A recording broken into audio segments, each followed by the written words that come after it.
नमस्कार, आप जुड़े हुए हैं राजस्थान के सबसे बड़े Dainik Navjyoti digital news network से। जयपुर में आज क्या कुछ हुआ आप देखिए हमारे साथ। जी हां, समाचार वही जो आप देखना चाहे।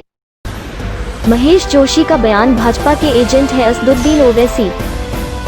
निष्क्रिय गृह निर्माण सहकारी समितियां कर रही कारोबार। अवैध बसों पर परिवहन विभाग कसेगा शिकंजा। जयपुर से हैदराबाद के लिए नई फ्लाइट शुरू। कांग्रेसजनों ने हीरालाल शास्त्री को अर्पित की पुष्पांजलि। हैदराबाद सांसद और ऑल इंडिया मजलिस-ए-इत्तेहाद उल मुस्लिमीन पार्टी के अध्यक्ष असदुद्दीन ओवैसी का राजस्थान में विधानसभा चुनाव लड़ने की अटकलों को लेकर मुख्य सचेतक महेश जोशी ने हमला बोला है। जोशी ने मंगलवार को प्रदेश कांग्रेस मुख्यालय में मीडिया से बातचीत करते हुए कहा कि हैदराबाद के सांसद और एआईएमआईएम के चीफ असदुद्दीन ओवैसी भाजपा और प्रधानमंत्री नरेंद्र मोदी के एजेंट हैं। हैदराबाद सांसद और ऑल इंडिया मजलिस-ए-इत्तेहाद उल मुस्लिमीन पार्टी के अध्यक्ष असदुद्दीन ओवैसी का राजस्थान में विधानसभा चुनाव लड़ने की अटकलों को लेकर मुख्य सचेतक महेश जोशी ने हमला बोला है। जोशी ने मंगलवार को प्रदेश कांग्रेस मुख्यालय में मीडिया से बातचीत करते हुए कहा कि हैदराबाद के सांसद और एआईएमआईएम के चीफ असदुद्दीन ओवैसी भाजपा और प्रधानमंत्री नरेंद्र मोदी के एजेंट हैं। प्रदेश में बैकडेट में पट्टे काटकर आमजन से लाखों वसूलने वाली गृह निर्माण सहकारी समितियों का कारोबार जारी है, जबकि राज्य में 968 गृह निर्माण सहकारी समितियों में से 231 सक्रिय है और 522 निष्क्रिय है। साथ ही 215 व्यवसाय में है। समितियों के फर्जीवाड़े पर रोक लगाने के लिए अब सहकारिता विभाग सख्ती कर रहा है। अब ऑडिट के लिए रिपोर्ट नहीं सौंपने वाली गृह निर्माण समितियों पर शिकंजा कसा जाएगा। अगले महीने से ऐसी सोसाइटियों पर कानूनी कार्रवाई करेगी। अगले महीने से लूट मचाने वाली ऐसी सोसाइटियों पर एफआईआर दर्ज करवाकर उनके खिलाफ कानूनी कार्रवाई की जाएगी। परिवहन विभाग अवैध लोक परिवहन बसों पर शिकंजा कसेगा। इसको लेकर तैयारी भी पूरी कर ली गई है। जानकारी के अनुसार प्रदेश भर में संचालित अवैध बसों से रोडवेज को राजस्व का नुकसान हो रहा है। इसको लेकर रोडवेज प्रशासन ने भी कई बार परिवहन विभाग को पत्र लिखकर अवैध बसों पर कार्रवाई करने के लिए कहा था। गौरतलब है कि 2 दिन पहले दैनिक नवज्योति ने अवैध बसों को लेकर एक समाचार प्रकाशित किया था। इसके बाद हरकत में आए प्रशासन ने अवैध बसों पर कार्रवाई के आदेश जारी किए हैं।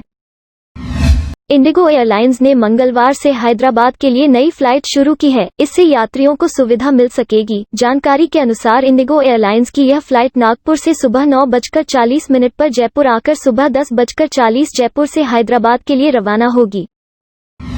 प्रदेश कांग्रेस मुख्यालय में मंगलवार को पूर्व सीएम हीरालाल शास्त्री की जयंती पर पुष्पांजलि कार्यक्रम आयोजित किया गया। इस दौरान सरकारी मुख्य सचेतक महेश जोशी, अश्क अली टाक, राजेश चौधरी, प्रशांत शर्मा, अखिलेश अत्री सहित कई कांग्रेस नेताओं ने शास्त्री के चित्र पर पुष्प अर्पित कर उन्हें श्रद्धांजलि दी।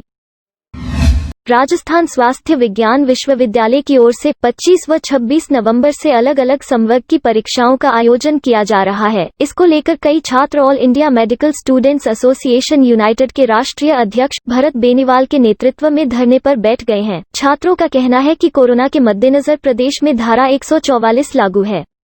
आवागमन के साधनों की उचित व्यवस्था नहीं होने के कारण छात्र अलग अलग जगह से परीक्षाएं देने आने में असमर्थ है। यूनिवर्सिटी प्रशासन अपनी मनमानी से परीक्षा आयोजित कर हजारों छात्रों को परीक्षा देने से वंचित रखना चाहता है। छात्रों ने कहा कि यूनिवर्सिटी में विरोध प्रदर्शन कर अपनी बात विश्वविद्यालय प्रशासन के सामने रखी, लेकिन वो अपनी हठधर्मिता पर अड़ा है। चिकित्सा एवं स्वास्थ्य विभाग ने आनन फानन में मेडिकल ऑफिसर परीक्षा में चयनित प्रथम, द्वितीय एवं तृतीय वर्ष पीजी अध्ययनरत डॉक्टरों को 6 माह की कार्य अभिवृद्धि देने को अखिल राजस्थान बेरोजगार चिकित्सक संघ के अध्यक्ष डॉक्टर विकास बुडानिया ने गलत बताया है। उन्होंने कहा कि वर्तमान में कोरोना महामारी एपिडेमिक एक्ट नियम के समय ज्वाइनिंग में कार्य अभिवृद्धि कतई जनहित में नहीं है। उन्होंने बताया कि कई पीजी डॉक्टरों के पीजी पूर्ण करने में 8 माह से 2 साल से अधिक का समय बचा रहता है, जिससे उक्त चिकित्सकों का पीजी कोर्स पूर्ण नहीं होने के कारण वे 6 माह बाद भी ज्वाइनिंग नहीं कर पाते हैं और मेडिकल ऑफिसर की सीटें खराब हो जाती है। आमेर महल में देसी और विदेशी पर्यटकों की सुविधार्थ करीब 7 महीने बाद मंगलवार से हाथी सवारी शुरू कर दी गई है। कोरोना महामारी के चलते लागू लॉकडाउन के कारण हाथी सवारी बंद थी। अनलॉक के दौर में सरकार ने पर्यटन स्थलों को पर्यटकों के लिए खोल दिया था, लेकिन हाथी सवारी शुरू नहीं की गई थी। अब हाथी सवारी फिर शुरू होने के बाद पर्यटकों ने इसका लुत्फ उठाया। भारतीय जनता पार्टी के वरिष्ठ नेताओं ने निकाय चुनाव के लिए निकाय से आए पैनलों पर मंथन किया। भाजपा के प्रदेश अध्यक्ष सतीश पुनिया वर्चुअल माध्यम से बैठक से जुड़े। इसके अलावा बैठक में राष्ट्रीय सह संगठन मंत्री वी सतीश, केंद्रीय मंत्री अर्जुन राम मेघवाल, पूर्व भाजपा प्रदेश अध्यक्ष अरुण चतुर्वेदी, राष्ट्रीय मंत्री अलका गुर्जर सहित भाजपा के अन्य वरिष्ठ नेता मौजूद थे। बैठक में दावेदारों के 3 नामों के पैनल पर चर्चा कर टिकट फाइनल किए गए। उधर बैठक में निकाय चुनाव में पार्टी की रणनीति को लेकर सभी के सुझाव लिए गए हैं। कोरोना संक्रमण के कारण वीटी रोड पर हर बार की तरह लगने वाला नेपाली मार्केट इस बार नहीं लग पाया है। ऐसे में कई लोगों ने वीटी रोड के सड़क किनारे कारों में गर्म कपड़े बेचना शुरू कर दिया है। यहाँ लोग करीब 8 से 10 गाड़ियों में स्वेटर, जैकेट, हुडी भरकर लाते हैं और बेचते हैं। इनकी कीमत 400 से 800 रुपए है। इस बार वीटी रोड पर नेपाली मार्केट नहीं लगने से लोग मायूस जरूर हैं। लॉकडाउन के दौरान बंद किया गया प्रसिद्ध मेहंदीपुर बालाजी मंदिर 8 महीने बाद मंगलवार को श्रद्धालुओं के लिए खुला। मंदिर में दर्शन करने आए श्रद्धालुओं ने कोरोना गाइडलाइन की पालना करते हुए बालाजी महाराज के दर्शन कर मनती मांगी। इस दौरान भक्तों के जयकारों से बालाजी धाम गूंज उठा। बालाजी मंदिर ट्रस्ट ने कोरोना गाइडलाइन की पालना में दर्शनार्थियों के लिए आरती हॉल में 5 गज की दूरी के तहत गोले बनाए हैं, जबकि बिना मास्क मंदिर में प्रवेश वर्जित करने के साथ ही भोग, प्रसाद, फूलमाला, अगरबत्ती, दीपक, नारियल व घंटी पर प्रतिबंध लगाया है। खेल राज्य मंत्री अशोक चांदना के वायरल ऑडियो के मामले में सरकारी मुख्य सचेतक डॉक्टर महेश जोशी उनके बचाव में उतर आए हैं। महेश जोशी ने पीसीसी में मीडिया से बात करते हुए कहा, मैंने ऑडियो नहीं सुना, लेकिन कार्यकर्ता को अगर समझाने की कोई बात हो तो उसमें कोई गलत नहीं है। पार्टी को मजबूत रखना ही सभी कार्यकर्ताओं का उद्देश्य होता है। मैं समझता हूं कि पार्टी को मजबूत करने के उद्देश्य से ही मंत्री अशोक चांदना ने कार्यकर्ता को समझाया होगा। पंचायत चुनाव टिकट वितरण में विधायकों को अधिक तवज्जो देने के मामले में सरकारी मुख्य सचेतक डॉक्टर महेश जोशी ने कहा कि कार्यकर्ताओं की योग्यता के हिसाब से तवज्जो देने के विधायकों को निर्देश दिए गए हैं। पीसीसी में मीडिया से बातचीत करते हुए महेश जोशी ने कहा कि कोई भी विधायक नहीं चाहता कि उसका संगठन कमजोर हो।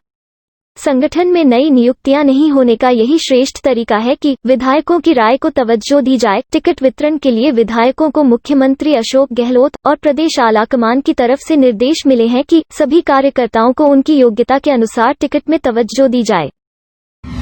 एआईएमआईएम पार्टी के अध्यक्ष असदुद्दीन ओवैसी के राजस्थान में चुनाव लड़ने की अटकलों के बीच वरिष्ठ कांग्रेस नेता डॉक्टर अर्चना शर्मा ने कहा है कि कोई भी पार्टी राजस्थान में अपनी शुरुआत करे तो हमें कोई आपत्ति नहीं है। उन्होंने कहा कि लेकिन नई पार्टी इस उद्देश्य से आए कि वो किसी पार्टी की भी टीम के रूप में काम करें और संवैधानिक ढांचे को आघात पहुंचाने का काम करें। कोरोना संक्रमण के बढ़ते मामलों पर किस प्रकार अंकुश लगाया जाए, इसे लेकर मंगलवार को प्रधानमंत्री नरेंद्र मोदी ने सभी राज्यों के मुख्यमंत्रियों के साथ वीडियो कॉन्फ्रेंसिंग के जरिए बैठक की। वीसी के दौरान मुख्यमंत्री अशोक गहलोत ने कोरोना को लेकर राज्य में उठाए गए कदम साझा करते हुए कहा कि राज्य में आरटीपीसीआर से 100% टेस्ट किए जा रहे हैं, जो विश्वसनीय है। उन्होंने कहा कि हर दिन जांच 18,000 से बढ़कर 30,000 से अधिक कर दी गई है। राज्य ने पटाखे पर प्रतिबंध, नाइट कर्फ्यू, जन आंदोलन जैसे कदम उठाए हैं। अस्पताल के इंफ्रा का निर्माण और सुदृढ़ीकरण जैसे ऑक्सीजन उत्पादन संयंत्र, ऑक्सीजन पाइपलाइन बिछाने, ऑक्सीजन संयंत्रों की खरीद, भंडारण संयंत्र, आईसीयू और ऑक्सीजन बेड में वृद्धि की गई है। राजधानी जयपुर के विश्वकर्मा इलाके में सरस व कृष्णा ब्रांड के नाम से नकली घी बनाने वाले गिरोह का खुलासा करते हुए वीकेआई थाना पुलिस ने 4 जनों को गिरफ्तार कर लिया। अभी तक फैक्ट्री संचालक सरगना चाकसू निवासी अनिल अग्रवाल फरार चल रहा है, जिसे पकड़ने के लिए संभावित ठिकानों पर दबिश दी जा रही है।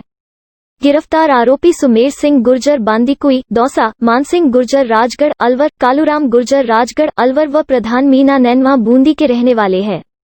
पुलिस ने विश्वकर्मा के मनु विहार जैसलिया स्थित आरोपियों की फैक्ट्री से 8 टन नकली घी सरस, 16 टन डालडा घी, 23 टन रिफाइंड सोयाबीन ऑयल, 39 खाली टन, 1 गैस, 2 सिलेंडर, ड्रम, भगोने, पैकिंग मशीन, एसेंस की बोतलें व अलग अलग ब्रांड के रैपर बरामद किए हैं। इस रात की सुबह नहीं होती जब तक हाथ में उसकी गर्माहट नहीं होती। चाय का प्याला, अखबार साथ पुराना है, मिट्टी से जोड़ता है। खबरों की खुशबू से सारा घर महकता है। हर रंग में ढला कहानियों से किस्सों तक ले जाता है बेरोक टोक। देश के हर हिस्से तक ये हकीकत का आईना है, ख्वाबों को सच करके दिखाता है। दैनिक नवज्योति आपके लिए, आपके साथ। ये थे आज के मुख्य समाचार। विस्तार से जानने के लिए पढ़ते रहिए दैनिक नवज्योति। दैनिक नवज्योति के YouTube चैनल को सब्सक्राइब करें और ताज़ा अपडेट के लिए बेल आइकॉन दबाएं।